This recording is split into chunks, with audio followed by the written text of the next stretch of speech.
Welcome to McPlum, simple solutions served daily. In this video, I will explain how to fill out a hardship withdrawal form.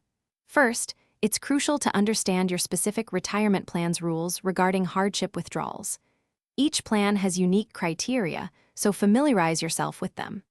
Next, identify the qualifying event that makes this withdrawal necessary, such as medical expenses or preventing foreclosure.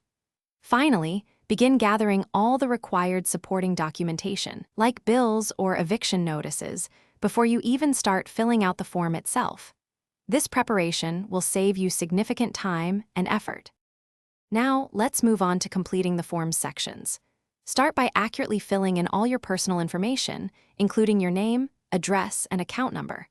Be precise to avoid delays. Then, clearly state the specific reason for your hardship withdrawal request, referencing the qualifying event you identified earlier. Finally, specify the exact dollar amount you need to withdraw.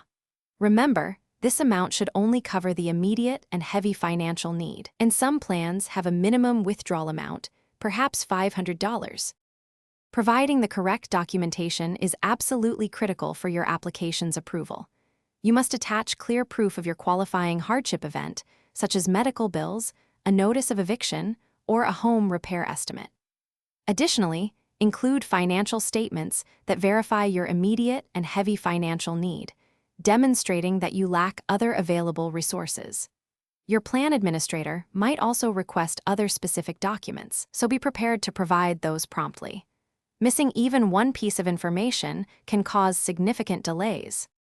Before submitting, take a moment to carefully review every section of your completed form for accuracy and completeness. Double-check all numbers and ensure no fields are left blank. Next, sign and date the form exactly as required by your plan's instructions. An unsigned form will be rejected. Finally, submit the entire package, including the form and all supporting documents, directly to your plan administrator.